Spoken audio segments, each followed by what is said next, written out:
और कक्षा में सवाल करने पर अगर इस तरह से प्रताड़ित करते हैं और बुरा बर्ताव करते हैं, माओवादी बोलते हैं, अश्लील इशारे करते हैं, गाली देते हैं, गुंडों के नाम पे धमकी देते हैं और धक्का मुक्की क्लास में करते हैं कोर्स निदेशक की मौजूदगी में, तो इस पे हमें कुछ विशेष कहने की आवश्यकता मुझे नहीं लगता कि है। लोग समझ रहे हैं कि ये क्या हो रहा है। इस वक्त मैं दिल्ली के आईएमसी संस्थान में हूँ, Indian institute of mass communication. ये वो जगह है जहाँ से ये एशिया का नंबर 1 कॉलेज है, जहाँ से बच्चे पत्रकारिता पढ़ते हैं और जो कहते हैं कि एक तरीके से लोगों की आवाज़ उठाते हैं। आज उन्हीं बच्चों को माओवादी कह दिया गया, जिसके कारण वो मजबूर होकर इस वक्त धरने पर बैठे हैं। 3 फरवरी से लगातार ये बच्चे अपनी आवाज़ उठाए जा रहे हैं। इनकी आवाज़ उठाने पर जब इन्होंने न्याय मांगने की कोशिश की तो इन्हें डराया गया, धमकाया गया। कई तरह की चीज़ें हैं जो ये कह रहे हैं। इसको लेकर इनसे बात करेंगे और जानेंगे कि आखिर ये मुद्दा शुरू कहाँ से हुआ, किस तरीके से इन बच्चों को अपमानित किया गया और किस तरह के अलग-अलग तरीके के आरोप लगाए जा रहे हैं। आशुतोष, अच्छा, इस वक्त जिस तरीके से आप लोगों ने बोला, जो काफ़ी चर्चा में भी है कि आप लोगों को माओवादी बोला गया, जिसकी वजह से किसी के लिए भी अपमानित है, क्योंकि आप लोग पत्रकार हैं और पत्रकार देश में लोगों की आवाज़ उठाता है। क्योंकि माओवादी शब्द पत्रकार से कोई लेना देना ही नहीं है, तो इस पर क्या कहेंगे आप? मैं इस पे क्या कह सकता हूँ। अगर अगर अगर अगर कोर्स निदेशक और संस्था के संरक्षण में कुछ बच्चे आरएसएस से जुड़ी किसी संगठन से पैसे लेकर और कक्षा में सवाल करने पर अगर इस तरह से प्रताड़ित करते हैं और बुरा बर्ताव करते हैं, माओवादी बोलते हैं, अश्लील इशारे करते हैं, गाली देते हैं, गुंडों के नाम पे धमकी देते हैं और धक्का मुक्की क्लास में करते हैं कोर्स निदेशक की मौजूदगी में, तो इस पे हमें कुछ विशेष कहने की आवश्यकता मुझे नहीं लगता कि है। लोग समझ रहे हैं कि ये क्या हो रहा है।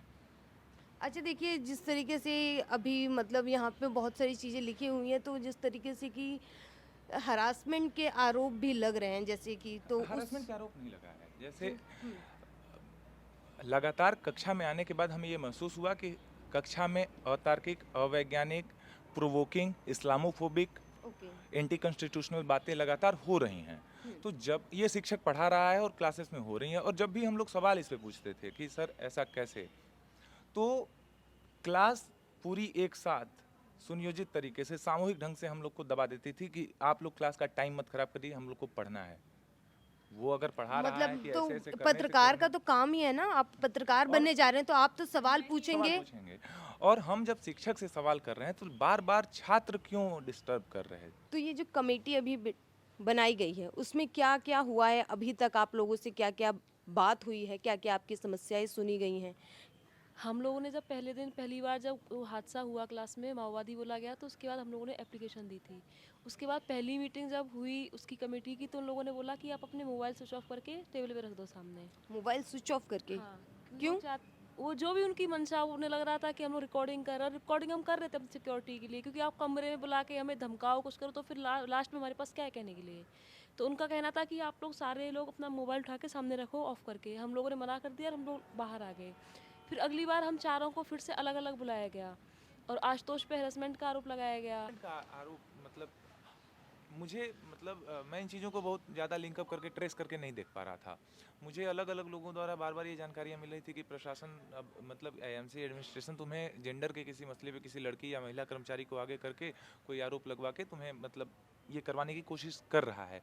तो जब मैं इसे देखता हूँ कि डिसिप्लिनरी कमेटी की महिला मेंबर जो मुझे कभी आज तक बात नहीं की हो और रिकॉर्डिंग ऑफ करने के लिए कह रही है, मैंने नहीं किया, तो उसने मुझे बदतमीज़ बोला पहली मीटिंग में।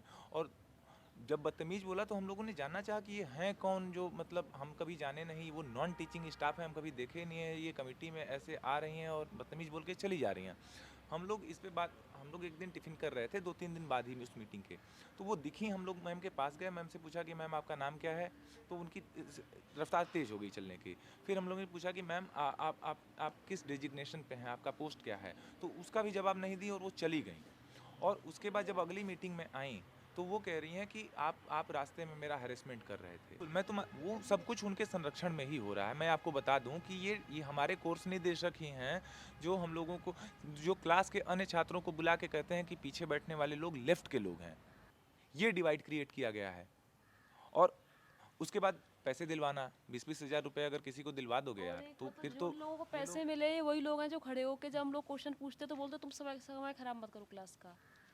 अच्छा, तो ये जो स्कॉलरशिप मिला है उसके लिए कोई एग्जाम वगैरह हुआ है कुछ भी, क्योंकि एग्जाम दिया जाता है। डीजी सर ये किन मानकों को ध्यान में रख के इन्होंने दिलवाया है 32 लोगों को, इसका कोई मतलब, ये तो पहले बात, ये अधिकृत है ही नहीं, ये अनाधिकृत तरीके से चोर दरवाजे से दिया गया है। कमेटी ने आप लोगों को अंदर बुलाया, किस तरीके से बातें हो रही थी जो आप लोगों को बिल्कुल सही नहीं लगी, वो क्या लहजा क्या था उनका? पहले तो यही कि आप फ़ोन बंद कर दीजिए, स्विच ऑफ करके रख दीजिए। मान लीजिए जैसे उन्होंने वो जो वीडियो रिकॉर्ड किया था जो कि क्लास में हुई घटना का था, तो उन्होंने कहा कि आपके ऊपर एक्शन होगा, आप इसको डिलीट कर दीजिए या कहीं मत डालिए। तो ये किस तरीके का डर है? जी, मेरा नाम मुकेश राय का है और तो मैं हाँ, हिंदी जर्नलिज्म का स्टूडेंट हूँ, आए यहाँ पे। तो मतलब क्या था, किस तरीके से आपको धमकाया गया था? जी मैं इसमें एक बात कहना चाहता हूँ कि आईएमसी एक अपना वीकली न्यूज़पेपर पब्लिश करता है और जिसमें हम स्टोरीज देते हैं अपनी अपनी। तो इन्होंने बैक चैनल से अनऑफिशियल तरीके से लैब जर्नल्स के जो आईएमसी का वीकली न्यूज़पेपर है उसके लिए नियम बनाते हैं और वो हमारे व्हाट्सएप फॉरवर्ड से हम तक पहुँचता है। ओके। तो उसमें ये कहते हैं कि आप आईएमसी से रिलेटेड स्टोरीज नहीं पब्लिश कर सकते। तो इसके संबंध में मैंने डीजी ऑफिस को लेटर दिया कि आप बताइए कि हम आईएमसी से रिलेटेड न्यूज़ क्यों नहीं पब्लिश कर सकते।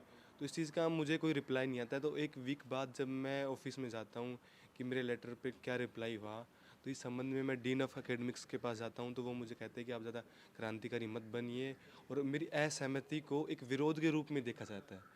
और इसके मतलब बाद विरोध के रूप में किस तरीके से देखा जा रहा है? कि आप इस चीज़ से असहमत है तो कृपया करके आप अपना इस चीज़ को वापस ले लीजिए, आप पीएचडी की एकेडमिक्स में जाइए, आप इन चीज़ों में मत पढ़िए और आईएमसी मतलब आईएमसी से आप निकल जाइए, ये हाँ, कहना चाहते हैं? इनडायरेक्टली यही कहना चाहते हैं कि आप आईएमसी संस्थान को छोड़ दीजिए। तो देखिए, लगातार जिस तरीके से इन जिन छात्रों को इंस्टीट्यूट में यहाँ पे इन्हें अटेंडेंस के लिए कहा जाता है, लेकिन इस वक्त ये पढ़ाई छोड़ के इतनी ठंड में यहाँ बैठे हुए हैं, इसके लिए जिम्मेदार कौन है और किसने हक दिया है उन छात्रों को कि इनके ऊपर इस तरीके की टिप्पणी की जाए? ये पत्रकार बनने आए, अगर ये सवाल नहीं पूछेंगे तो फिर कौन सवाल पूछेगा? जल्द से जल्द इनकी सभी मांगों को पूरी की जानी चाहिए।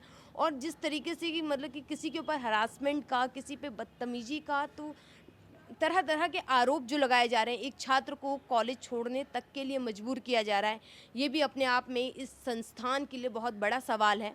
मैं कामिनी झा, मॉलिटिक्स।